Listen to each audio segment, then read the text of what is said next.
Hello everyone, my name is Justin Velgus and I'll be your tour guide today. I'm originally from San Francisco, but I moved here to Sendai in 2013. I instantly fell in love with the deep history and culture of the city. Actually, so much so that I ended up volunteering at the Sendai City Museum and also becoming a long-term member of Gozain, a volunteer interpreter tour guide group. So don't worry, today I am acting as a volunteer. Your tour is free. If you can't tell by now, we're going to do this kind of a walk and talk style. This is a walking tour. So let's begin. Welcome to Sendai, capital of Miyagi Prefecture and the largest city here in Tohoku. Now today, Sendai is a very vibrant and lively city, but that hasn't always been the case. We have had our share of dark days.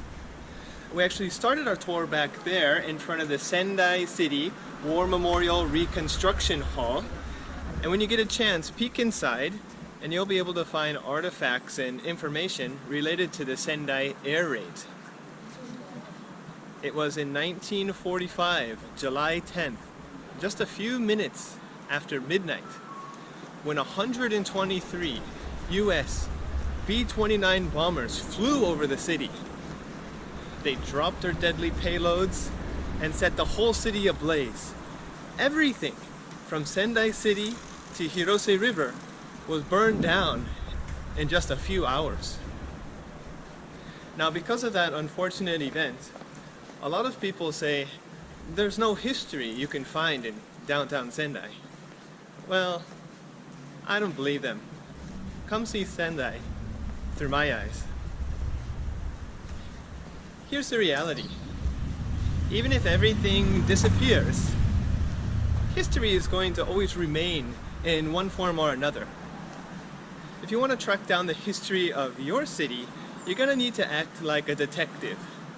Where are the clues, the hints, the traces? They're all around us, but they're also hidden at the same time. When you can understand the history of your city, everything's going to start to make sense. You're going to understand the lives of past generations. You're going to understand how people live and how the city was even laid out. What is the city trying to tell you? What are things that most people don't notice or don't care about? These are the things we're going to try and think about today. So actually, we're approaching our first stop right here on your left. We're going to walk here into Sakana Machi Koen. Now, this is a nice little residential park here. I actually come here and just hang out, have a coffee, or read a book. It's actually pretty close to my workplace. But that name, Sakana Machi Koen, Fish Town Park. Well, here's your first history tip. The obvious. Location names. Fishtown Park, well, where are the fishes, right? When Date Masamune founded Sendai in 1601, he developed the castle town, and there was a lot of fish sellers around this area. And they thrived until 1945. What happened in 1945? I'm gonna need you people to pay attention. I just told you. The air raid. The air raid burned down everything, and they made a park here afterwards. Let me go ahead and give you another example of these location names. A few blocks northeast of here is a neighborhood called Moto Tera Koji. It means Old Temple Lane. And guess what? There's no temples there anymore, so what happened? Okay, you can't just jump to the conclusion. It's not the air raid this time. You have to piece together different clues and see how they blend together and whether that works or not. If you look at a map of the east side of Sendai Station, you're going to find a town called Shintera, or a neighborhood rather. This neighborhood, Shintera, it means new temple. Interesting. You go to the library, crack open a couple of books, you're going to find out that as the temple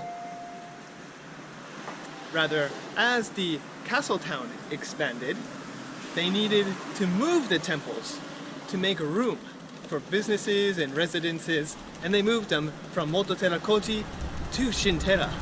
You do a little bit more research, you'll find out in that area and the neighboring neighborhood, there are about 40 different temples there. Some of them were moved, some of them were newly constructed, and even some of them have been in Sendai before Date Masamune arrived. So we know location names is going to be important. Another important thing when you're looking for history is the designs of the streets. Because even when many things are destroyed, the city layout of the streets is often rebuilt the same. And we're here at our next location, Basho no Tsuji, the Basho Crossroads.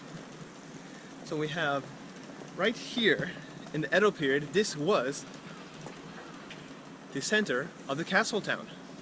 We go down there, this street right here, that's going to go all the way to the castle. And on the other end, that's going to go to the modern shopping arcades. That's probably where thousands of people are passing by right now. But before, it was right here. During the Edo period, the Tokugawa government in Edo, Tokyo, required the northern daimyo, including Date Masamune, to visit on a Sankin Kotai, a system of alternate procession. Hundreds of samurai accompanied the daimyo right down here, this north to south street. This is actually Kokobuncho Dori, that goes up to Kokobuncho. We're gonna head south, and if you walked this way about 10 days, you're actually gonna reach Tokyo. I haven't tried that yet, and don't worry, our tour is just about 10 more minutes and we're gonna finish instead of 10 days. So once we have our streets, and once we have our location names, what's next?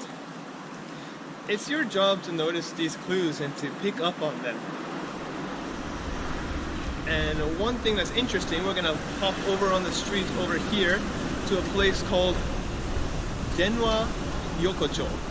Okay, and this is one of our location names again. Denwa means phone, Yokocho kind of alley, but it's not an alley, it's really more like a street. What happened in Denwa Yokocho, or let me give you the reason, right? In the Meiji period, a telephone switching station, those operators putting those things up and down in the machines, well, that was built here during the Meiji period. But what's more important, at least for Sendai's history, I think, is what happened in 1919. There was a great fire that literally burned down 700 buildings across here. Hello. Oh, hello. Excuse me. I'm shooting video right now. I gotta go. YouTuber? Yes. Oh. See ya. Okay. So you can see the locals here in Sendai are pretty friendly. Back to the tour. So we're here on Denwa Yokocho. A fire happened here in 1919 and burned down 700 buildings. And you can't quite see it yet, but if you keep going this way, the opposite side of the street of Minamimachi Dori is much narrower than this street right here. But it doesn't really make sense. Why is this street so wide and that one is so narrow? Well, after the fire burned down everything, the city decided, let's go ahead and make the best of a bad situation. They decided to start a new transportation project. They built a tram system. So they widened the street to make the tram, and that tram was in Sendai from 1926, operating for 50 years. To summarize, that street over there, the narrow one, was not rebuilt, it just stayed the same. This one burned down and became something new. So I want you to think about that 1919 fire. Kind of use your detective mode. What month do you think this 1919 fire happened? Don't just guess.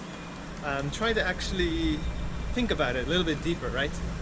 Okay, well, summer's hot, yeah, but it's very humid in Japanese summers. Okay, the winter's dry, yes, but everything's cold and there's snow here, so it's hard to ignite things. The correct answer is March. Anyone that's spent a March in Sendai knows how windy it is. And up to the 20th century, they had a major fire almost every single decade. Oh, real quick, before we head down this street, you can go ahead and see what I'm talking about, that narrow street down there.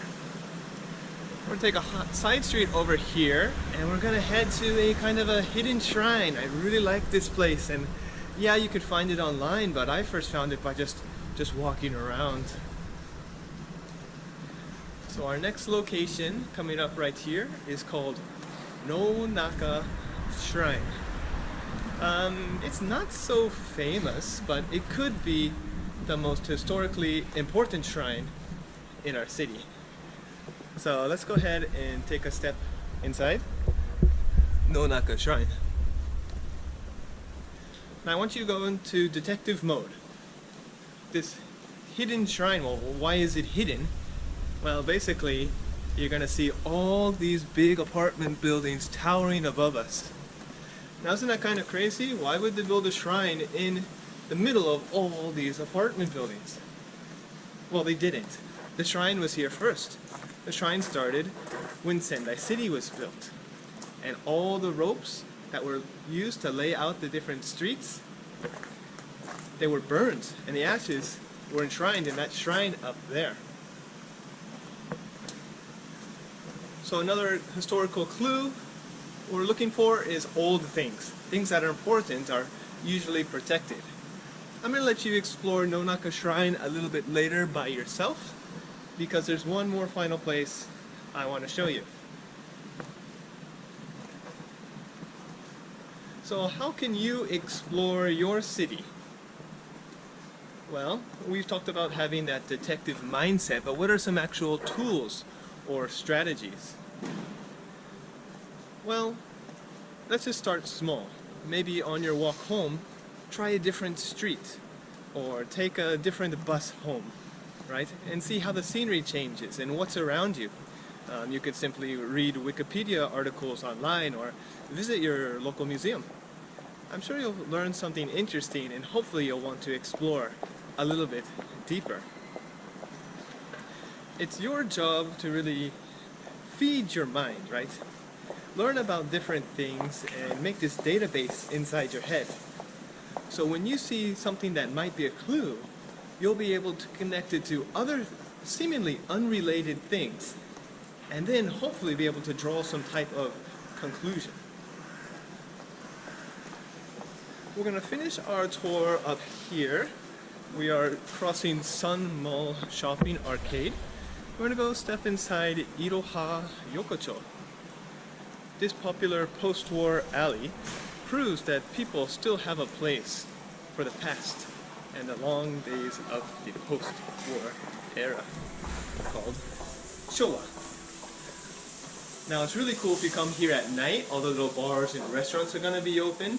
But there's also some cool shops open during the day. Fashion shops and tea shops and things like that. So I think you should really visit Iroha Yokocho twice. It is early in the morning, so it hasn't quite yet come alive, as you can see. So I leave you with a challenge, a request, a quest, if you will. I want you to go rediscover the history of your city. Because, well, it doesn't matter where you live, because home is where you make it. The more you learn about the history of your city, the stronger your connection to it is going to be. And once you understand the history of your city, you're going to realize how it affects today. And there's one more step beyond that, right? We look at the history of the past and how it connects today. And I want you to realize you can make an impact on the history of your city. Well, thank you so much, everyone. I had a blast. I hope you had fun. Again, my name is Justin. Please write a great review if you enjoyed the tour. If you didn't enjoy the tour, my name is Susan. Well, thanks so much, everyone. Have a good day and a great time exploring your city. See ya!